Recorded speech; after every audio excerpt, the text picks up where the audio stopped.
Yeah, that's nice. That's cool. Little Evil deserves it. He was a big part of the beginning of the building. That's what people don't understand. Is like nobody would know who the hell UFC was. No one would know who the hell these promotions and these companies are if it wasn't the names of the fighters. If it wasn't the fighters themselves. If it wasn't guys like Little Evil and Jeremy Horn and Chuck Liddell, Randy Couture. If it wasn't the names of these guys that carried the fans with them, because promotions popped up and fell away all the time.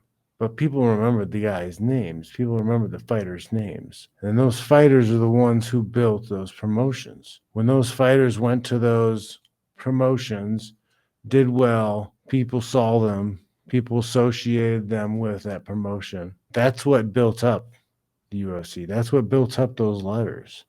It wasn't some magic sauce by the UFC. It was the fighters. It was the fans. It wasn't the UFC that saved the MMA. It was the fans on the internet, the guys that were trading VHS tapes. They would mail each other VHS tapes of fights across the country. They'd make copies of them. You'd get a box of VHS here. You can borrow these for a month. I'll be back. I'm coming back for all of these. They better all be here. Do not ruin them or tape over them. Like that's how it spread. That's how it made it. That's how it survived. The UFC's bullshit, stupid, whatever reality show garbage. They didn't change the rules. They didn't make it a sport. SEG did that.